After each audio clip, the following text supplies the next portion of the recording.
Hello student, स्वागत है आपका आपकी अपनी क्लासेस विद्या क्लासेस में। तो जैसे कि आपको पता है कि पोलिंग के बाद आप लोगों की क्लास आई है यूपी पैड स्पेशल, ठीक है, एक क्लास पैड साहब, ठीक है। तो उसी के बिहाफ पर हम लोग जीएस का सेशन स्टार्ट करने की तैयारी कर रहे हैं और आज आपको ऐसे क्वेश्चंस मैं कराऊंगा जो डायरेक्टली एग्जाम ओरिएंटेड हैं। पिछले पेपर का एनालिसिस करने के बाद मुझे लगा कि ये प्रश्न आपके सामने आने चाहिए, तो यहाँ से आपके क्वेश्चंस डेफिनेटली फंसने वाले हैं या फिर आने वाले हैं, ठीक है। तो फटाफट स्टार्ट करते हैं, समय आपका ना खराब करते हुए बिल्कुल भी। तो यहाँ पे आप देख पा रहे होंगे, जैसे कि आपको पता है अपना रिवीजन कराने का तरीका क्या होता है कि भाई साहब 4 ऑप्शन होते हैं। आज मैंने 5 ऑप्शन लिए हैं ताकि ज़्यादा से ज़्यादा आपको समझ आ जाए। मैक्सिमम आपको समझाएंगे, मैक्सिमम आपके एग्जाम में आने की संभावना बनेगी, ठीक है ना। चलेगा, तो स्क्रीन पर आपको क्वेश्चन दिख रहा होगा ऊपर की साइड कि भाई साहब निम्नलिखित में से किसमें या फिर कहें कि टमाटर में निम्नलिखित में से कौन सा अम्ल पाया जाता है। टमाटर में निम्नलिखित में से कौन सा अम्ल पाया जाता है। तो मैं बात करूं फटाफट सबसे पहले आंसर की, तो आंसर हो जाता है ऑक्जेलिक अम्ल। क्या आंसर हो जाता है?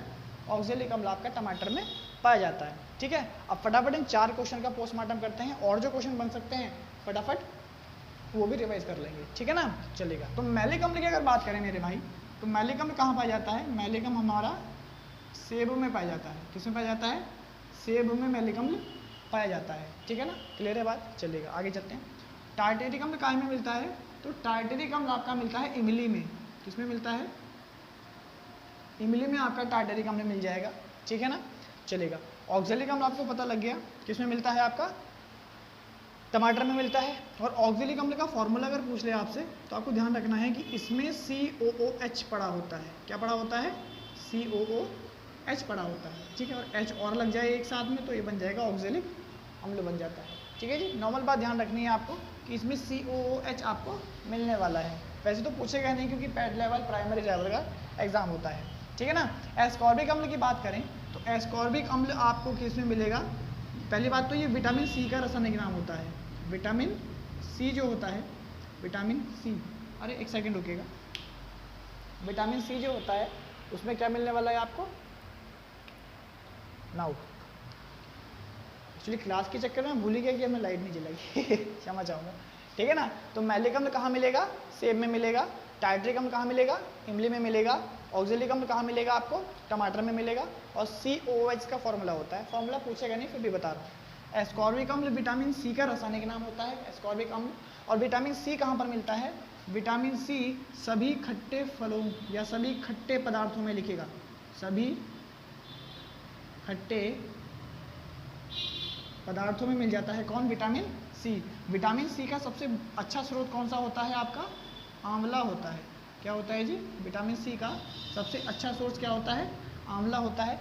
विटामिन सी की कमी से, विटामिन सी की कमी से एक रोग हो जाता है जिसे स्कर्वी रोग कहते हैं। क्या कहते हैं? स्कर्वी रोग।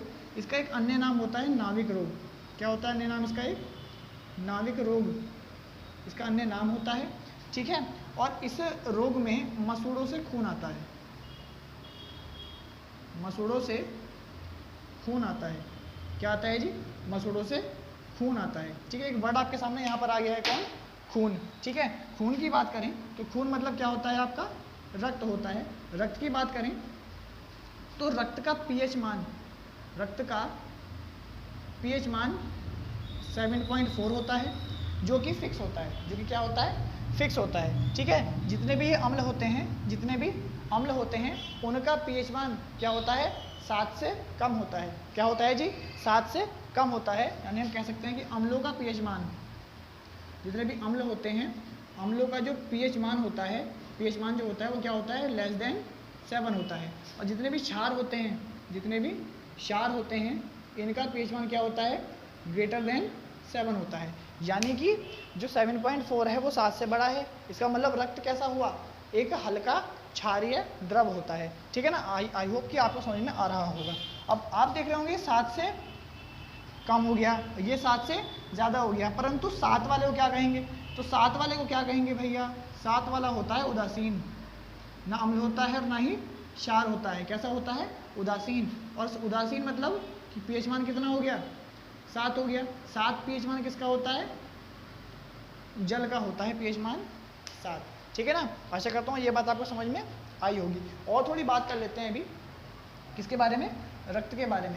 तो रक्त क्या होता है, रक्त हमारी बॉडी में एक लिक्विड कनेक्टिंग टिश्यू होता है। क्या होता है, लिक्विड कनेक्टिंग टिश्यू, यानी कि तरल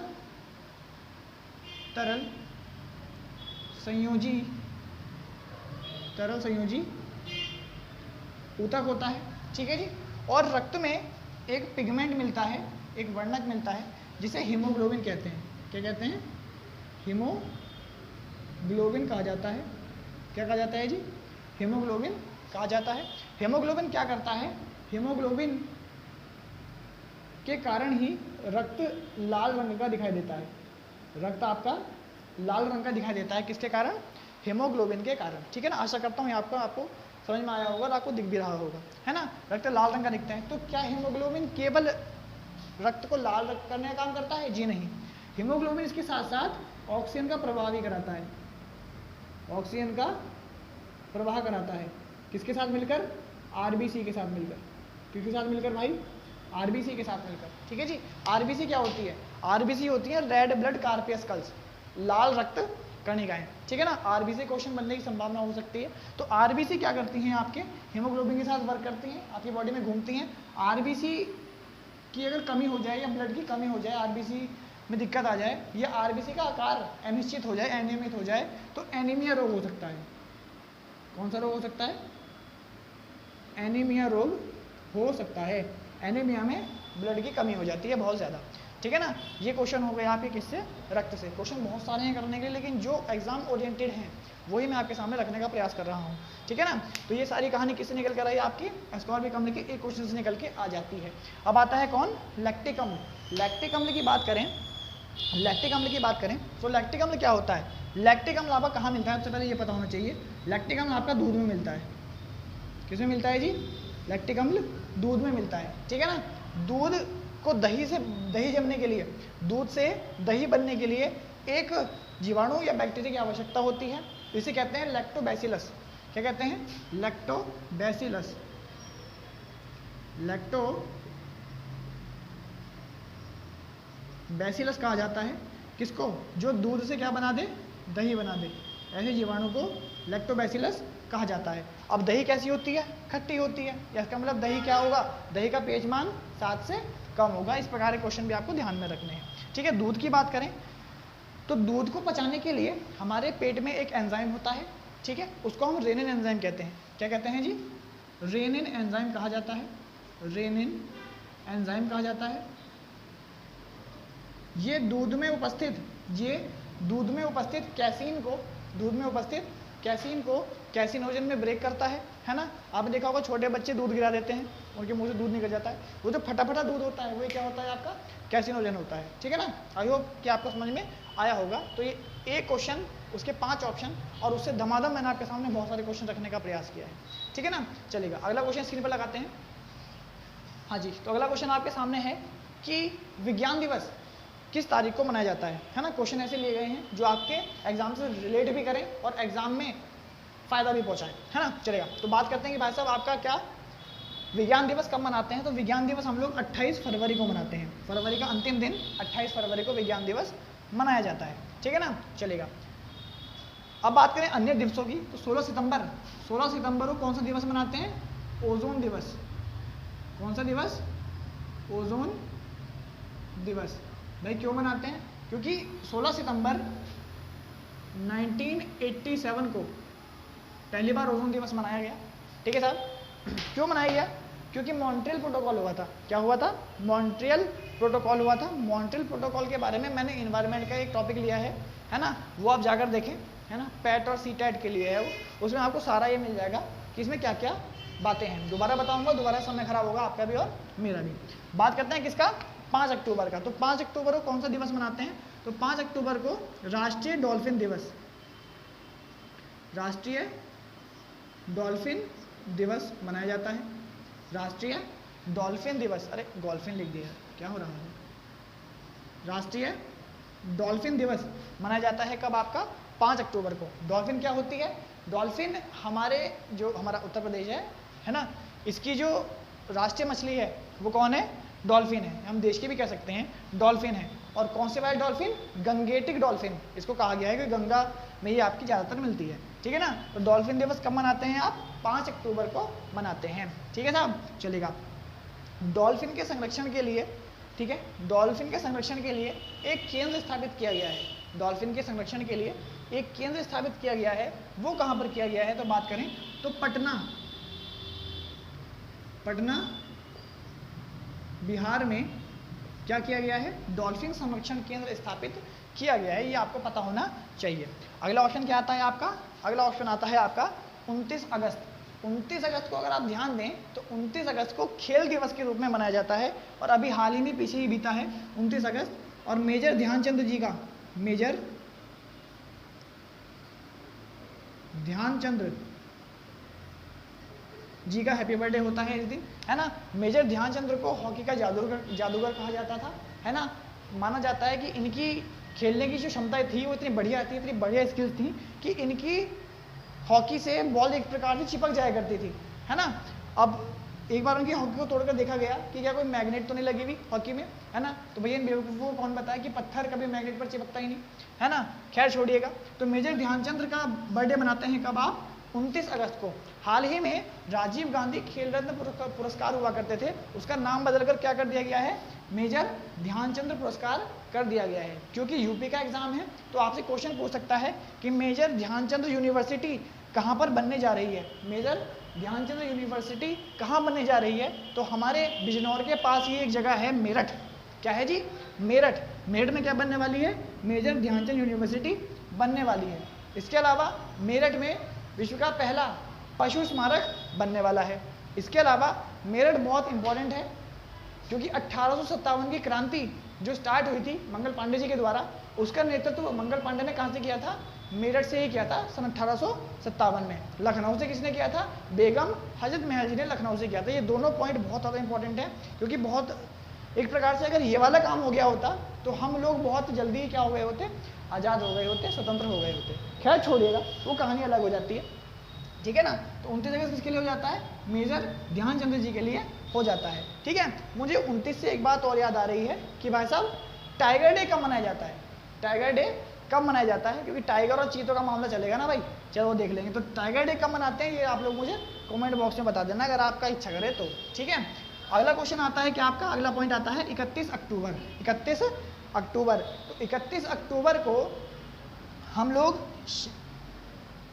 हमारे सरदार वल्लभ भाई पटेल जी थे, उनके जन्म दिवस के रूप में मनाते हैं, ठीक है जी। सरदार वल्लभ भाई पटेल बारडोली सत्याग्रह, और बारडोली सत्याग्रह में महिलाओं के द्वारा उनको सरदार की उपाधि प्रदान की गई। तो 31 अक्टूबर को किसका दिवस मनाते हैं आप? सरदार वल्लभ भाई पटेल का। सरदार वल्लभ भाई पटेल की सबसे ऊंची मूर्ति गुजरात में लगी है साधु बेट द्वीप पर, है ना। शायद 183 मीटर की मूर्ति है ना। कहाँ पे लगी हुई है? साधु बेट द्वीप पर लगी हुई है, ये आपको ध्यान रखना है, ठीक है जी। और उसके बनाने वाले वास्तुकार कौन है? राम सुतार। क्या नाम है जी? राम सुतार बनाने वाले उनके कौन है? वास्तुकार हैं, ठीक है जी। और हमारे क्वेश्चन का आंसर क्या हो जाता है? 28 फरवरी विज्ञान दिवस। क्या हो जाता है जी? 28 फरवरी विज्ञान दिवस, ठीक है ना। चलिएगा, आशा करता हूँ ये बात आपको समझ में आ गई होगी। अब आगे की कहानी अगर आपको जाने तो ये आपको ध्यान रखना है कि भाई साहब हमारा जो अंतर्राष्ट्रीय विज्ञान दिवस है वो क्यों मनाया जा रहा है ना। रमन प्रभाव की खोज इसलिए हो सकता है। इसके अलावा अंतरिक्ष विज्ञान के जनक हमारे विक्रम साराभाई, डॉक्टर विक्रम साराभाई ने इसरो की स्थापना करी है ना। इसरो की स्थापना कब होती है? इसरो की स्थापना 15 अगस्त 1969 को होती है। इसरो का जो हेड ऑफिस है इस समय कहाँ पर है?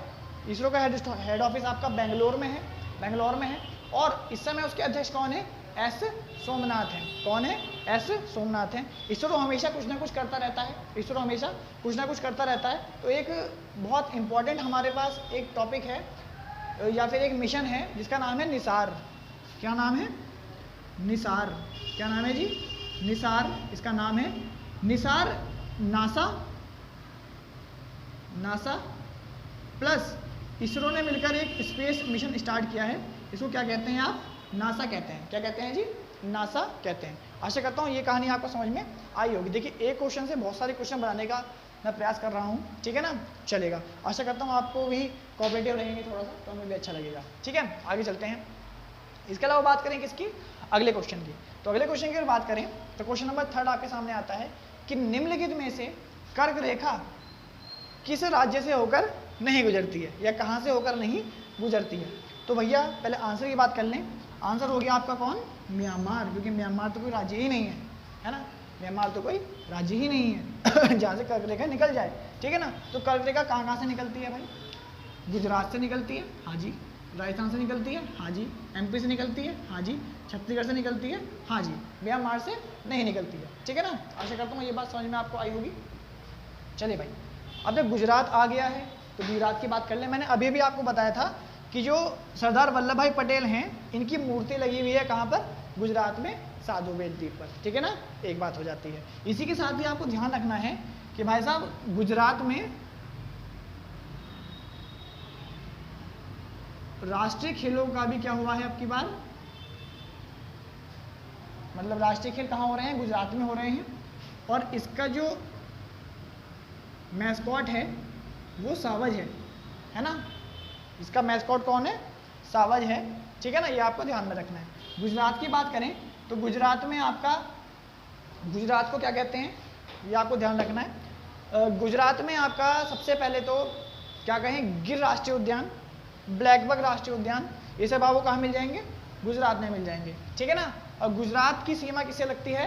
पाकिस्तान से भी लगती है, क्योंकि पाकिस्तान आजकल डिमांड में है। तो आपको ये छोटी छोटी बातें मैप वाइज भी ध्यान रखनी होगी कि भाई साहब जो गुजरात है, राजस्थान है और पंजाब है ना। सॉरी, गुजरात, राजस्थान और पंजाब की सीमा किससे लगती है? पाकिस्तान से भी लगती है, ठीक है ना। आशा करता हूँ ये बात आपको समझ में आई होगी। आगे चलते हैं फटाफट। अब बात करते हैं किसकी? राजस्थान की। तो भाई साहब राजस्थान इंपॉर्टेंट हो जाता है हमारे लिए, है ना, क्योंकि एक्चुअली क्या है ना कि यूपी का एग्जाम होता है तो यूपी के आसपास के जितने भी आपके राज्य हैं ये, इनसे क्वेश्चन बनने की संभावना बनती ही है, ठीक है ना। तो राजस्थान की बात करें तो राजस्थान से पिछली बार एक क्वेश्चन आया था कि प्रोजेक्ट बोर्ड कहाँ पर स्थापित किया गया। तो प्रोजेक्ट बोर्ड कहाँ का है जी? राजस्थान का है। राजस्थान की बात करें तो राजस्थान में आपको ध्यान रखना है कुछ उत्सव, जैसे मरु महोत्सव, ठीक है जी, आपका थार महोत्सव, ठीक है सर। इसके अलावा आपको ध्यान रखना है आपको ऊंट महोत्सव राजस्थान में होता है। इसके अलावा आपको ध्यान रखना है कि राजस्थान में कुछ नृत्य होते हैं, जैसे घूमर राजस्थान का नृत्य है। इसके अलावा राजस्थान में आपको ध्यान रखना है राजस्थान में कोई राष्ट्रीय उद्यान, ठीक है ना, जैसे कि रणथंबोर, मुकुंदरा हिल्स, है ना सर। इसका ये सब कहाँ पर है? आपके राजस्थान में होते हैं। एमपी एमपी की बात करते हैं, क्षमा चाहूँगा थोड़ा सा तबीयत ऐसी हो रही है ऐसी हो रही है आजकल। मध्य प्रदेश की बात करें तो मध्य प्रदेश में सबसे पहले तो ये बात ध्यान रखनी है कि मध्य प्रदेश में सरकार किसकी है। तो मध्य प्रदेश में किसकी सरकार है भैया? शिवराज सिंह चौहान। ये बहुत डिमांड में है आजकल। शिवराज सिंह चौहान की सरकार है कहाँ पर?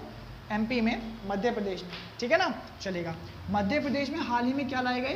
चीते लाए गए। क्या लाए गए? चीते लाए गए। कितने लाए गए? 7 चीते लाए गए। 7 चीते लाए गए। कौन से राष्ट्रीय उद्यान में लाए गए? कूनो राष्ट्रीय उद्यान में। कहाँ पर?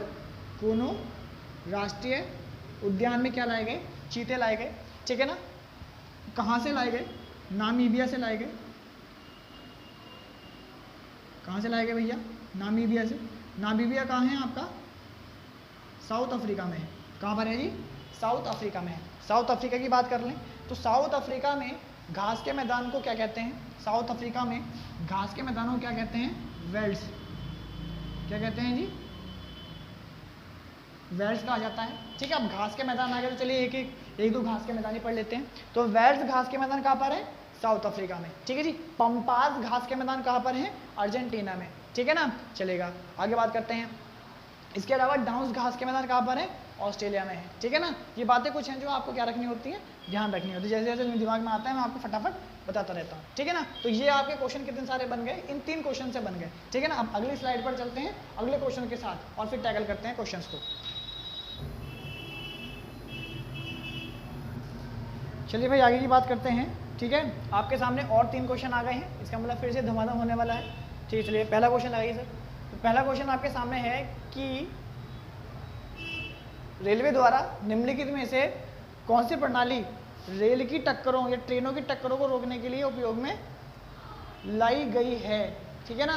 यानी कि 2 ट्रेनें अगर एक ही ट्रैक पर आ जाएं और उनकी टक्कर को रोकने के लिए कौन सी प्रणाली यूज़ की गई है। तो आंसर पहले ऑप्शन पर डाला गया आपकी बार कि आंसर क्या हो गया? कवच प्रणाली, है ना, कि अगर दो ट्रेनें आपस में एक ही ट्रैक पर आ रही हैं तो कवच प्रणाली का नाम दिया गया है कि वो उनको वहीं पे ही कम से कम 100 मीटर की डिस्टेंस पर रोक देगी, है ना। अगला ऑप्शन आता है आपका मिशन अमानत। तो मिशन अमानत ये है कि अगर मान लीजिए आप कभी ट्रेन में जा रहे हैं और आपका सामान ट्रेन में रह गया तो उसे आरपीएफ, रेलवे पुलिस फोर्स कहाँ पहुँचा देगी, आपके घर तक पहुँचा देगी। तो भैया टेंशन फ्री होकर चले जाना, कोई दिक्कत वाली बात नहीं है। यूवी का कार्यक्रम इसरो ने स्टार्ट किया है। किसने स्टार्ट किया? इसरो ने। इसका फुल फॉर्म होता है युवा वैज्ञानिक कार्यक्रम। नए नए युवाओं को जिनकी वैज्ञानिकता में रुचि है उनकी रुचि को बढ़ाना, ठीक है ना। एक सेकंड और रुकिएगा, फिर से एक समस्या आ गई है हमारे सामने। चलिए साहब, ठीक है ना। तो क्या होने वाला है, ठीक है, तो चेंज करना पड़ा स्लाइड को, इसमें से आपके सामने ऐसा कुछ हो गया, है ना। तो यूवी का कार्यक्रम कहाँ से यूज होता है आपका?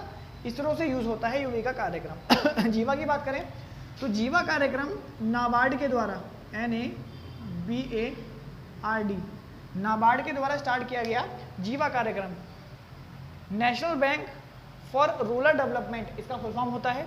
नाबार्ड की स्थापना 1982 में की गई थी, 1982 में की गई थी। और इसके वर्तमान में जो अध्यक्ष हैं उनका नाम है गोविंद चिंतालू। यूपी पुलिस में ये क्वेश्चन पूछा गया था कि नाबार्ड की जो स्थापना है वो किस समिति की सिफारिश पर हुई थी? तो नाबार्ड की स्थापना हुई थी आपकी शिवरमन समिति की सिफारिश पर। शिवरमन समिति की सिफारिश पर क्या हुआ था आपका? नाबार्ड की स्थापना हुई थी, ठीक है ना। आशा करता हूँ समझ में आपको आया होगा। मेडिसिन फ्रॉम स्काई, ये एक पहल है कि भाई साहब घर बैठे बैठे क्या आप मंगा सकते हैं, आप मेडिसिन मंगा सकते हैं। मेडिसिन फ्रॉम स्काई ये तेलंगाना के द्वारा स्टार्ट किया गया, तेलंगाना के द्वारा ये स्टार्ट किया गया। तेलंगाना में थोड़ी सी रखनी है। तेलंगाना में एक उत्सव है बहुत इंपॉर्टेंट है, बतुकम्बा, वो तेलंगाना में आपका मनाया जाता है, ठीक है ना। तो ये हो गया इस वाले क्वेश्चन की आपकी व्याख्या। अगला क्वेश्चन लगाइए। हाँ जी, तो भारत और चीन के मध्य कौन कौन से युद्धाभ्यास होते हैं? तो भारत और चीन के मध्य अभ्यास होता है आपका युद्धाभ्यास हैंड ऑन हैंड, ठीक है ना। इसके अलावा बात करें सिलीनेक्स, तो यहाँ पर आप देख पा रहे हो SL मतलब श्रीलंका और I मतलब इंडिया, मतलब श्रीलंका वह भारत के मध्य है जो युद्ध अभ्यास होता है उसका नाम है क्या? श्रीलंका की बात करें तो श्रीलंका में अभी हाल ही में खाद्य आपातकाल लगा, जिस कारण वहाँ की व्यवस्था बदल गई। क्या बदल गई? वहाँ की व्यवस्था बदल गई। तो वहाँ के नए राष्ट्रपति बने और नए प्रधानमंत्री बने। PM कौन बने? गुणवर्धने, जयवर्धने की जैसा नाम है, गुणवर्धने। और प्रेसिडेंट कौन बने? प्रेसिडेंट मतलब राष्ट्रपति कौन बने? रनिल विक्रमसिंघे। कौन बने? आप विक्रम से ध्यान रख लेना, नाम ऐसे होते हैं इनके, विक्रमसिंघे, ठीक है साहब। ये कौन बने? वहाँ के राष्ट्रपति बने। सिटमैक्स की बात करें तो श्रीलंका, इंडिया और थाईलैंड के मध्य होता है कौन? SITMEX exercise. श्रीलंका, इंडिया और थाईलैंड। हैंड ऑन हैंड मैंने आपको बता दिया, भारत और चीन के मध्य होता है ना। चीन की बात करें तो चीन ने कृत्रिम सूरज बनाया है जिसकी ऊर्जा हमारे सामान्य सूरज की ऊर्जा से 10 लाख गुना ज़्यादा है, ठीक है ना। अगली बात करें किसकी? सूर्य किरण की। तो सूर्य किरण की अगर बात करें, अच्छा हाँ, चीन की बात और है कि चीन ने हाल ही में मनुष्य का क्लोन तैयार किया है, मतलब मनुष्य का, एक मनुष्य से दूसरा मनुष्य बना लेंगे चीन वाले, है ना। मतलब वो चीन का माल वैसे भी नहीं चलता, वो भी नहीं चलेगा, है ना। खैर छोड़िएगा। सूर्य किरण की बात करें तो सूर्य किरण होता है आपका भारत और जापान के मध्य, भारत और जापान के मध्य होता है कौन? Surya Kiran exercise. Yes, Japan के पूर्व प्रधानमंत्री रहे थे शिंजो अबे, जिनका हाल ही में एक गोली मारकर उनकी हत्या कर दी गई, निधन नहीं कहेंगे, हत्या कहेंगे, है ना। तो सूर्य किरण अभ्यास होता है भारत और जापान के मध्य, और शिंजो अबे जी का निधन हो गया है। शिंजो अबे ने चीन को टैकल करने के लिए एक व्यवस्था बनाई थी, इसका नाम है क्वाड। इसका नाम है क्वाड। क्वाड का अर्थ होता है चार, क्वाड का अर्थ होता है चार। इसमें 4 देश शामिल हैं। कौन कौन सा? USA प्लस जापान प्लस अपना भारत, इंडिया और ऑस्ट्रेलिया, इंडिया और ऑस्ट्रेलिया, ठीक है जी। ठीक है जी, आई बात समझ में। तो क्वेड की संरचना किसने दी? शिंजो आबे ने। इसमें 4 देश हैं, यूएसए, जापान, भारत और ऑस्ट्रेलिया। ठीक है ना, आशा करता हूँ ये बात आपको समझ में आ रही होगी। ठीक है ना, चलिएगा। आज थोड़ा शोर आपको दिख रहा होगा क्योंकि जो वीडियो शूट हो रहा है ये दशहरा का दिन है, दशहरा के लिए रामलीला यहाँ से थोड़ी सी दूर है अपने यहाँ से, है ना, तो बड़ा चल रहा है। इन क्वेश्चन के बाद थोड़ा सा रिलैक्स दूंगा, उसके बाद दोबारा अगला वीडियो तब आएगा जब, मतलब वीडियो ये रहेगा तब आएगा जब थोड़ी शांति सी हो जाएगी, है ना, थोड़ी देर के बाद दोबारा शूट कर लेंगे। तो यूएसए, जापान, भारत और ऑस्ट्रेलिया क्वेड के क्या है? मेंबर हैं। ठीक है ना, इन चारों के मध्य भी एक एक्सरसाइज होती है, इसका नाम है मालाबार एक्सरसाइज। कौन सी एक्सरसाइज? मालाबार एक्सरसाइज होती है। किसके मध्य है? यूएसए, जापान, भारत और ऑस्ट्रेलिया के मध्य है। ठीक है ना, ये बात आपको क्या रखनी है? ध्यान में रखनी है। अगर भारत और ऑस्ट्रेलिया की बात करें तो भारत और ऑस्ट्रेलिया के मध्य भी एक एक्सरसाइज होती है जिसका नाम है pitch black. Pitch black exercise Bharat और ऑस्ट्रेलिया के मध्य होती है। ठीक है ना, भारत और जापान के मध्य कौन सी होती है? सूर्य किरण। ठीक है, अब बात करें वज्र प्रहार की, या भारत और यूएसए के मध्य कौन सी होती है? भारत और यूएसए के मध्य होता है वज्र प्रहार। इसके अलावा काजिंद एक्सरसाइज है, भारत और कजाकिस्तान के मध्य होती है। डस्टलिक एक्सरसाइज है, भारत और उज्बेकिस्तान के मध्य होती है। एक्विवेरिन एक्सरसाइज है, भारत और मालदीव के मध्य होती है ना, और एक एक्सरसाइज होती है भारत और सेशल्स के बीच। ठीक है ना, वो आप बताना कमेंट बॉक्स में अगर आपकी इच्छा करे तो। ठीक है ना, तो ये किसके लिए हो गया आपका? ये हमारे एक्सरसाइज से क्वेश्चन आ गया। आप देख रहे होंगे किसकी तर्ज पर क्वेश्चन है ना, हमारे गुरुजी। ठीक है, उसके अलावा जितना पॉसिबल है रिवाइज कर लीजिए, यहाँ से क्वेश्चन फंसने की संभावना जैसा आपको लगे आप लोग चेक कर लीजिएगा। अगला क्वेश्चन हम लोग देखते हैं। अगला क्वेश्चन ये है कि भाई साहब मौलिक कर्तव्य किस संविधान संशोधन के द्वारा जोड़े गए? तो आंसर आप सब लोग जानते हैं, कई बार पढ़ाया गया है ये भाई साहब, ऑफलाइन में मैंने पढ़ाई है ये वाली बातें कि भैया 51A में कौन है आपका मौलिक कर्तव्य आते हैं, आर्टिकल नंबर 51 है। ठीक है जी, ये आपको ध्यान रखना है। कौन सा संविधान संशोधन था ये?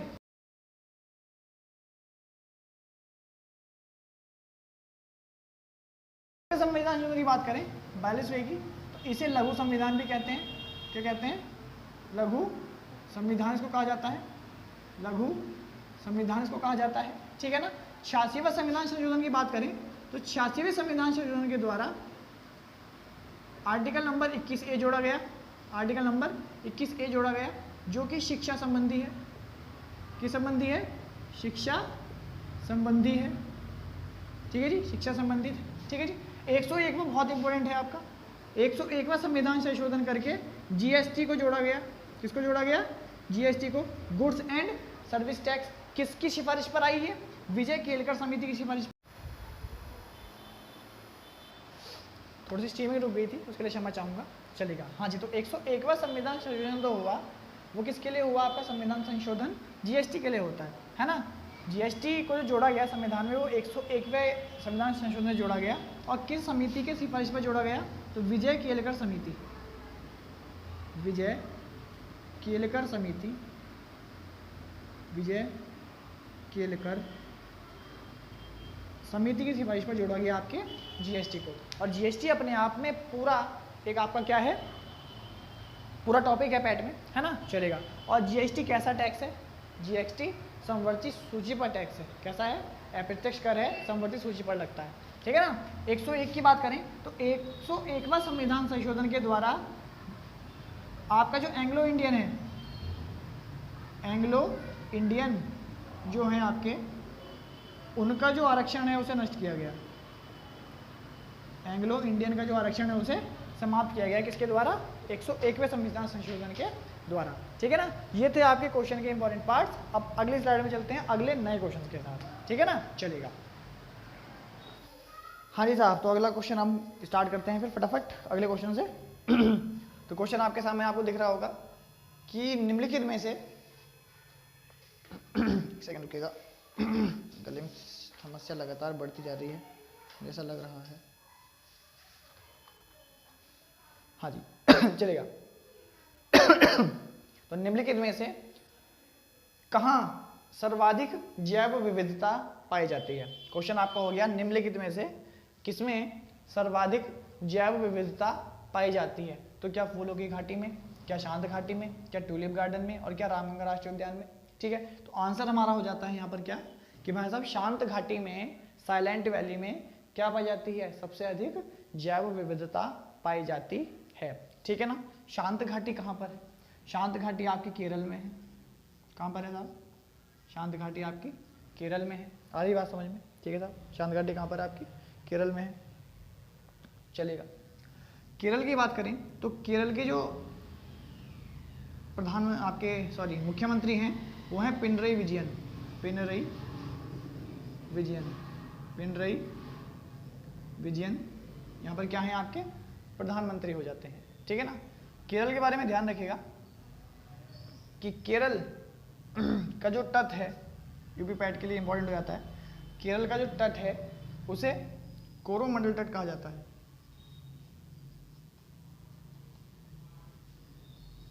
कोरोमंडल तट कहा जाता है। इसी प्रकार से तमिलनाडु के तट को मालाबार तट कहा जाता है। ठीक है ना, ये बात आपको क्या रखनी है, ध्यान में रखनी है। तो शांत घाटी क्या हो गया आपका, जैव विविधता सबसे सर्वाधिक कहाँ पर हो गई, शांत घाटी में हो जाती है। ठीक है ना, चलेगा।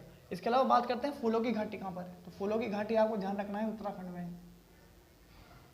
उत्तराखंड में होती है कौन, फूलों की घाटी उत्तराखंड में होती है। ट्यूलिप गार्डन की बात करें ट्यूलिप गार्डन आपका जम्मू एंड कश्मीर में आपको देखने को मिलेगा। और रामगंगा राष्ट्रीय उद्यान, रामगंगा राष्ट्रीय उद्यान आपको कहाँ पर मिलेगा, ये आपको मिलेगा कालागढ़ में, कालागढ़ में मिलता है। पहले इसका नाम क्या हुआ करता था, पहले इसका नाम हुआ करता था Jim Corbett national park. Jim Corbett national park, Jim Corbett national park इसका नाम हुआ करता था। और सबसे पुराना नेशनल पार्क था, सबसे पुराना नेशनल पार्क हुआ करता था कौन, आपका रामगंगा नेशनल पार्क। रामगंगा नाम इसलिए रखा गया क्योंकि इसके पास जो नदी निकलती है आपके कालागढ़ में वो रामगंगा नदी होती है ना, तो इसलिए इसका नाम क्या रखा गया, रामगंगा नेशनल पार्क का नाम रखा गया। तो शांत घाटी आपका उत्तर हो जाता है, फूलों की घाटी उत्तराखंड में है। उत्तराखंड में किसकी सरकार है फिलहाल, उत्तराखंड में किसकी सरकार है भाई बताएंगे आप, पुष्कर धामी जी की, हार कर भी जीत गए पुष्कर धामी जी। ठीक है जी, पुष्कर धामी जी की सरकार होती है। ठीक है जी। ट्यूलिप गार्डन कहाँ हो जाता है आपका, जम्मू कश्मीर में। जम्मू कश्मीर में आपका दाचिंगम नेशनल पार्क है, राष्ट्रीय उद्यान है दाचिंगम। दाचिंगम राष्ट्रीय उद्यान कहाँ मिलेगा आपको, दाचिंगम राष्ट्रीय उद्यान कहाँ मिलेगा, जम्मू कश्मीर में मिल जाता है। ट्यूलिप गार्डन आपका जम्मू कश्मीर में होता है ना। ट्यूलिप का फेस्टिवल भी आपका कहाँ मिलेगा, जम्मू कश्मीर में मिलेगा, ये बात आपको ध्यान रखनी है। Tulip garden, tulip festival. ठीक है ना, ये क्वेश्चन हो जाते हैं यहाँ पे किससे, आपके सिंगल एक आपके ऑब्जेक्ट से। ठीक है ना। अगला क्वेश्चन देखिएगा फटाफट से। अगला क्वेश्चन है आपका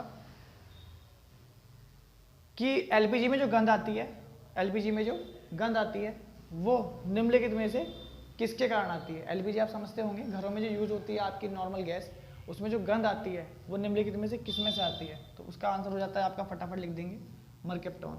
यस, क्या आंसर हो जाता है मरकेप्टॉन आंसर हो जाता है।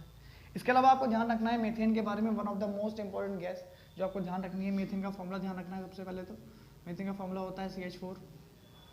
ठीक है जी।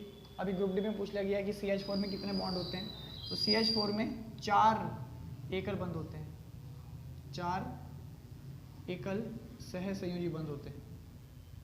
कितने बंध होते हैं, एकल सहसंयोजी बंध होते हैं।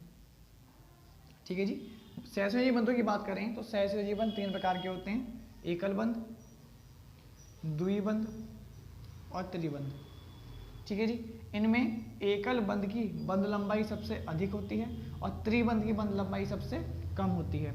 एकल बंध की बंध ऊर्जा सबसे कम होती है और त्रिबंध की बंधन ऊर्जा सबसे अधिक होती है। ठीक है ना, ये नॉर्मल बातें जो आपको ध्यान में रखनी है। ठीक है ना, चलेगा। आगे बात करते हैं मीथेन की।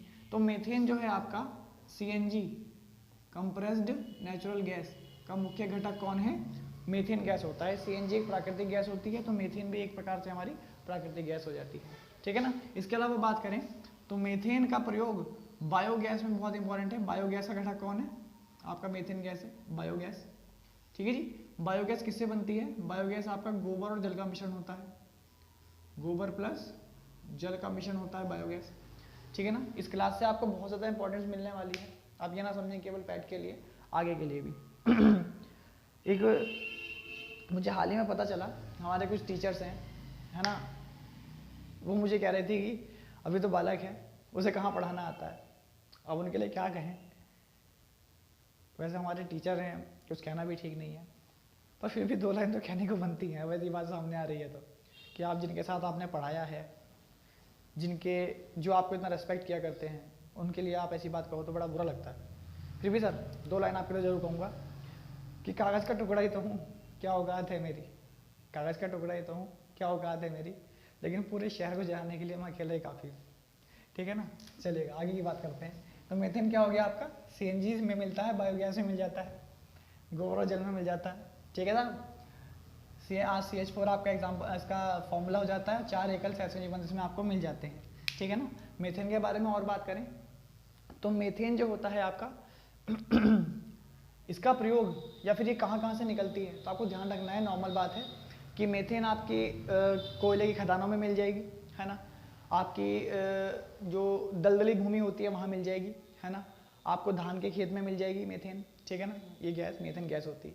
ठीक है साहब। इसके अलावा कहाँ मिल जाएगी, आपको जुगाली करने वाले जो पशु होते हैं, जुगाली करते हैं ना, चबाते हैं खाना, वहाँ पर आपको मीथेन गैस मिल जाएगी। ठीक है ना। ये बात आपको ध्यान में रखनी है, थोड़ा ध्यान रखना है। प्रोपेन और ब्यूटेन की बात करें तो भाई साहब एलपीजी में जो एलपीजी गैस है, जो लिक्विड फॉर्मेट में जो गैस होती है, वो प्रोपेन और ब्यूटेन ही असल में होती है ना। यानी कि जो एलपीजी में गैस भरी जाती है वो कौन होती है, प्रोपेन और ब्यूटेन होती है, जो आप यूज़ करते हो, यानी कि जलने पर नीले रंग की ज्वाला आती है और मरकेप्टॉन की वजह से गंध आती है ना। ये बात आपको ध्यान में रखनी है।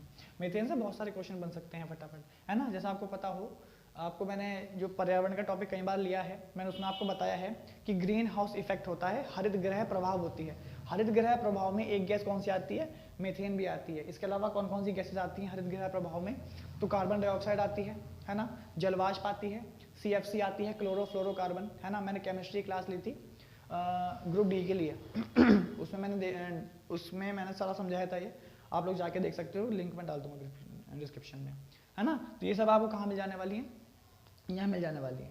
ठीक है ना। ये बात आपको ध्यान रखनी है। कार्बन मोनोऑक्साइड गैस भी किसका है, आपका जो हरित गृह प्रभाव है ना, उसकी वजह से आपको मतलब उस गैस की वजह से काफ़ी ज़्यादा बढ़ जाता है। ठीक है ना। ये क्वेश्चन हो गए किससे, आपके सेकंड क्वेश्चन से। अगला क्वेश्चन देखिएगा आपका फटाफट। अगला क्वेश्चन है आपका, हाँ जी, कि जो आपकी मकर रेखा है वो निम्नलिखित में से किस अक्षांश से गुजरती है। मकर रेखा जो है आपकी वो किस अक्षांश से गुजरती है।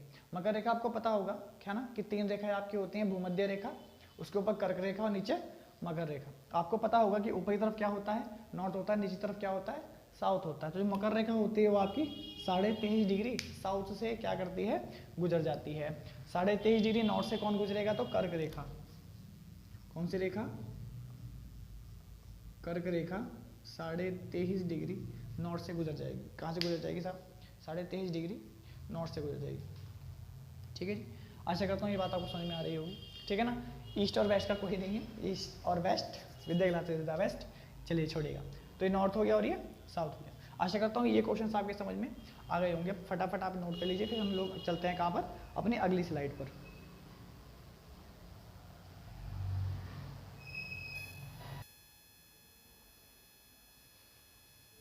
चलिए मैं अगला क्वेश्चन आपके सामने आ गया है। ठीक है ना। तो 4 ऑप्शन आपके सामने हैं। क्वेश्चन ये है कि निम्नलिखित में से कौन सी परत पृथ्वी के सबसे निकट पाई जाती है। निम्नलिखित में से कौन सी परत पृथ्वी के सबसे निकट पाई जाती है। तो आपको पता होगा कि भैया सबसे पास कौन है, आपको सबको पता है, मैंने आपको पढ़ाया है, शोभ मंडल सबसे पास होता है। उसके बाद समताप मंडल आता है, ठीक है, फिर मध्य मंडल आता है, फिर आयन मंडल आता है और फिर बाह्य मंडल आता है। शोभ मंडल की अगर मैं बात करूँ या समताप मंडल से स्टार्ट करूँ, तो शोभ मंडल स्टार्ट करते हैं।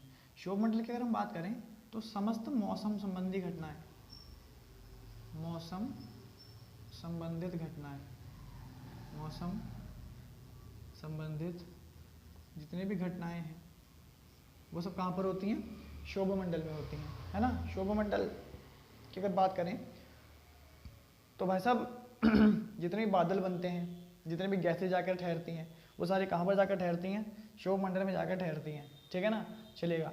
समताप मंडल की बात करते हैं, है ना। समताप मंडल की बात करें तो समताप, सम और ताप, एक ऐसा मंडल जहाँ पर टेम्परेचर क्या हो जाता है, कांस्टेंट हो जाता है। क्या हो जाता है, टेम्परेचर आपका कांस्टेंट, अरे यार क्या कर रहे हैं ये, क्षमा चाहेंगे भाई। हाँ जी, तो जहाँ पर क्या हो जाता है, कांस्टेंट हो जाता है आपका क्या, टेम्परेचर। ऐसा मंडल कौन है, समताप मंडल होता है। समताप मंडल में कौन उड़ता है, हवाई जहाज उड़ता है। समताप मंडल में कौन उड़ता है आपका, हवाई जहाज जो उड़ते हैं वो समताप मंडल में ही उड़ते हैं, ठीक है ना। आपको ध्यान रखना है हाइड्रोजन, किसकी बात ध्यान रखनी है, हाइड्रोजन की। एकमात्र ऐसी गैस है जो कि शोभ मंडल को पार करके समताप मंडल में पहुंच जाती है। कहाँ पहुंच जाती है, समताप मंडल में पहुंच जाती है। क्यों पहुंच जाती है, क्योंकि हाइड्रोजन ना सबसे हल्की गैस है।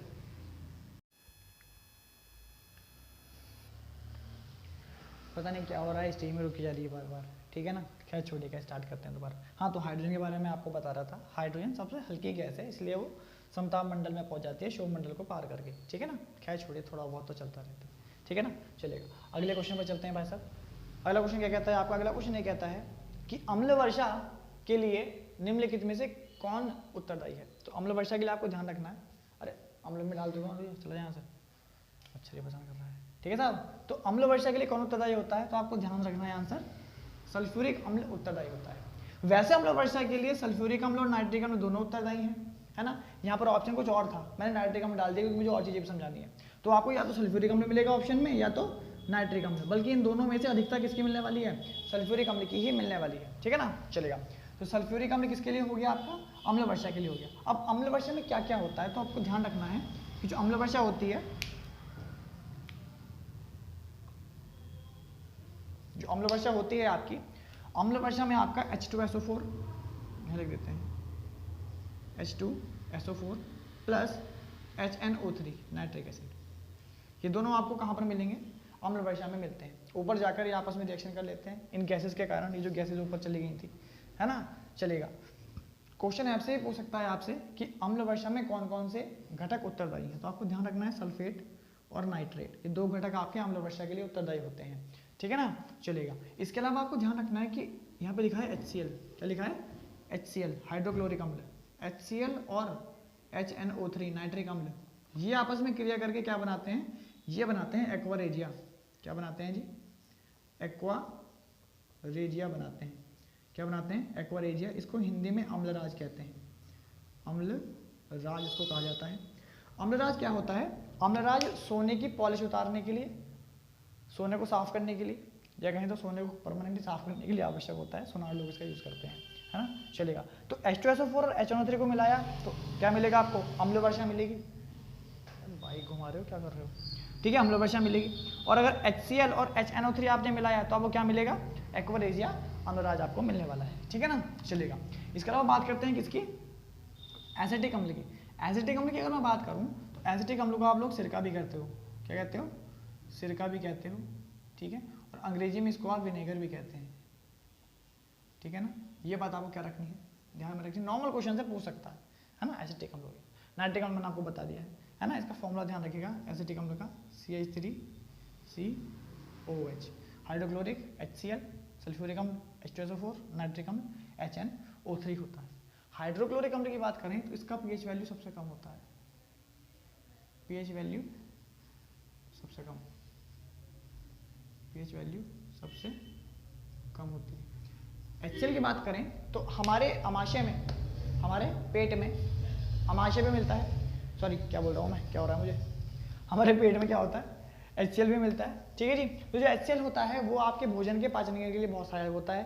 क्या क्या करता है ये आपके भोजन में आए हुए जो बैक्टीरियाज हैं उनको नष्ट करता है, गंदे बैक्टीरियाज को जो हार्मफुल हो सकते हैं, ठीक है। आपके पेट में कुछ एंजाइम्स होते हैं उन्हें एक्टिव करता है और भोजन के माध्यम को अम्लीय बनाता है। एक सेकंड रुकिएगा, और क्या करता है, भोजन के माध्यम को क्या बनाता है, अम्लीय बनाता है। तो HCl के बारे में इतनी बात आपको ध्यान में रखनी है, ठीक है ना। चलेगा, अगला क्वेश्चन देखिएगा कि भैया निम्नलिखित में से किस सन में WHO वर्ल्ड हेल्थ ऑर्गेनाइजेशन की स्थापना हुई थी। तो वर्ल्ड हेल्थ ऑर्गेनाइजेशन की स्थापना कब होती है, 1948 को होती है ना, शायद 7 अप्रैल 1948 को आपकी स्थापना होती है किसकी, WHO की, वर्ल्ड हेल्थ ऑर्गेनाइजेशन। इसका मुख्यालय कहाँ पर है, इसका मुख्यालय जिनेवा, इसका मुख्यालय कहाँ पर है साहब, जिनेवा स्विट्जरलैंड में इसका मुख्यालय है। इसके वर्तमान में हेड कौन है, डॉक्टर टेड्रोस, कौन है साहब, डॉक्टर टेड्रोस इसके वर्तमान में हेड है। WHO के अलावा WTO वर्ल्ड ट्रेड ऑर्गेनाइजेशन का मुख्यालय भी कहाँ पर है? जिनेवा में है। ठीक है ना। WTO की बात करें तो WTO की पहली महिला महानिदेशक कौन बनी है? नागोजी ओंकाजा-इवेला। ये कौन है आपकी? ये एक ही नाम है, नागोजी ओंकाजा-इवेला, ओंकाजा। ठीक है साहब, ये कौन है आपकी? WTO की महिला महानिदेशक। ठीक है साहब, ये होगी किसके बारे में? WHO के बारे में, WTO के बारे में। इसके अलावा जिनेवा में एक मुख्यालय और है, ILO, इंटरनेशनल लेबर ऑर्गेनाइजेशन का अरे पुलिस भागो। ठीक है, ILO का मुख्यालय कहाँ पर है आपका? ये भी जिनेवा में है। ठीक है ना। चलेगा, आगे की बात करते हैं। 1945 में क्या होता है? UNO की स्थापना होती है। UNO की स्थापना द्वितीय विश्व युद्ध के कारण इसकी स्थापना होती है। UNO का मुख्यालय कहाँ पर है? न्यूयॉर्क में। न्यूयॉर्क में इसका मुख्यालय है। UNO के कुल 6 संस्थाएं हैं UNO की, जिनमें से 5 का मुख्यालय न्यूयॉर्क में ही है। एक संस्था ऐसी है international court, IC international court, इसका मुख्यालय कहाँ पर है? द हेग नीदरलैंड में इसका क्या है? मुख्यालय है। ये आपको ध्यान में रखना है। ठीक है ना। 1973 पहले एक जब क्लास हुई थी यूपी टेट के लिए, तभी मैंने ये वाले क्वेश्चन पढ़ाए थे कुछ इस टाइप के, आगे थे सारे, फंस गए थे। मुझे लग रहा है ये वाला इस बार भी आने वाला है। 1973 टाइगर प्रोजेक्ट भारत आता है। टाइगर प्रोजेक्ट क्यों है इंपॉर्टेंट? क्योंकि कोनो वाला मैटर आप जानते हो। टाइगर प्रोजेक्ट आता है। ठीक है साहब। टाइगर स्टेट कौन सा है हमारा? मध्य प्रदेश होता है। तो 1973 में कौन आता है? Tiger project. 1972 में भी कुछ हुआ था क्या? 1972 स्टॉकहोम सम्मेलन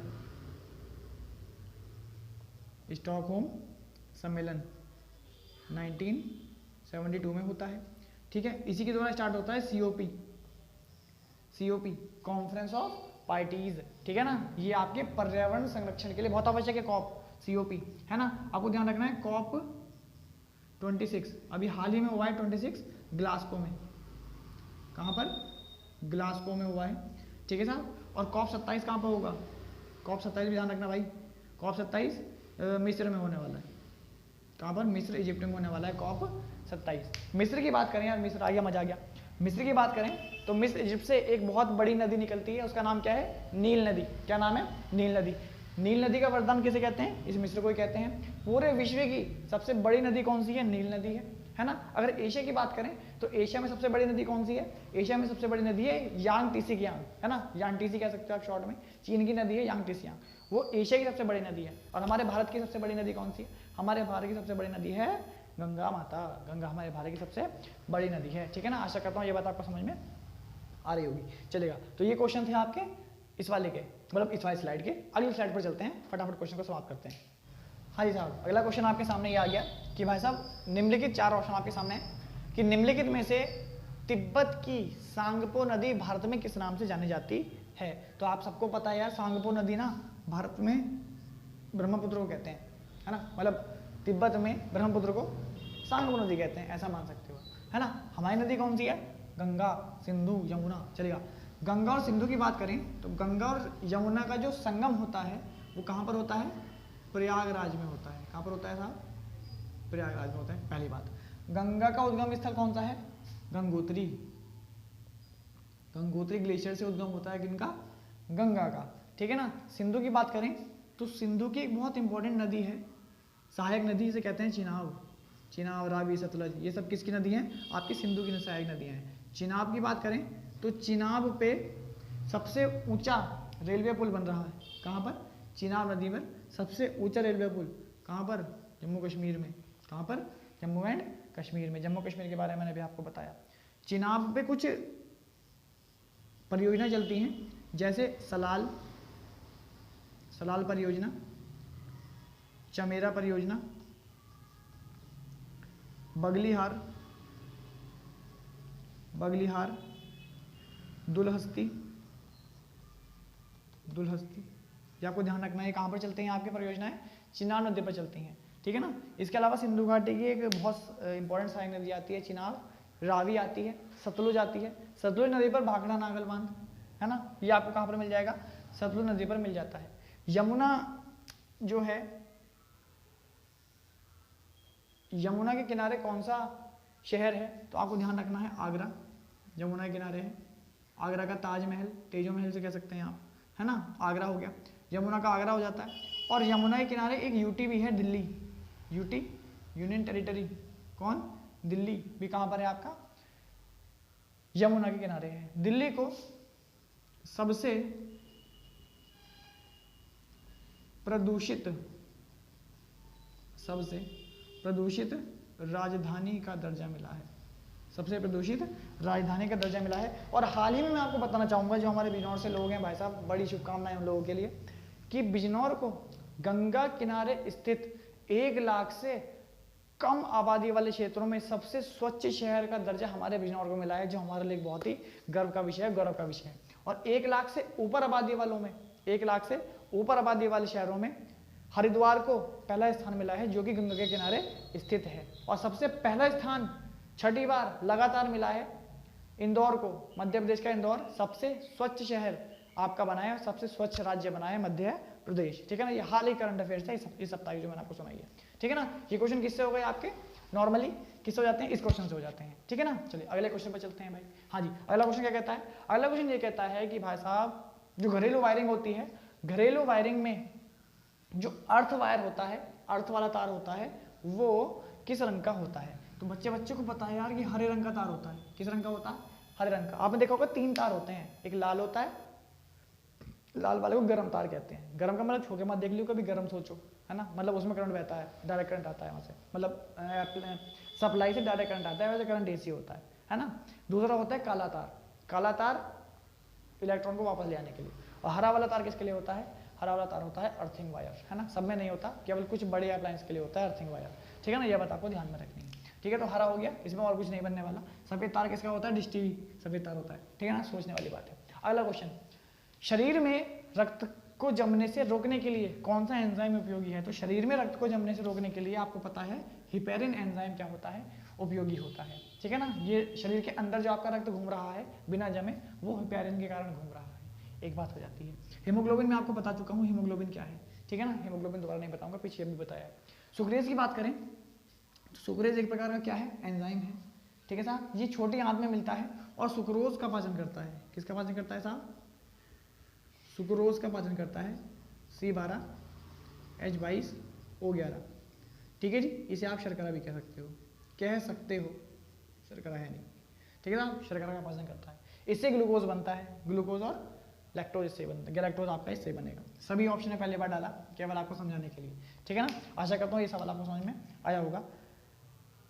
ये थी आपकी इंपॉर्टेंटली पहली क्लास, ठीक है साहब। आशा करता हूँ आपको समझ में आया होगा। अगर आपको समझ में आया है, आपको लगता है कि यार ठीक पढ़ाया जा रहा है, तो वीडियो को लाइक कीजिएगा, शेयर कीजिएगा। शेयर करने से आपका हमारे लिए मतलब क्या कह सकते हैं कि कंपटीशन नहीं बढ़ेगा।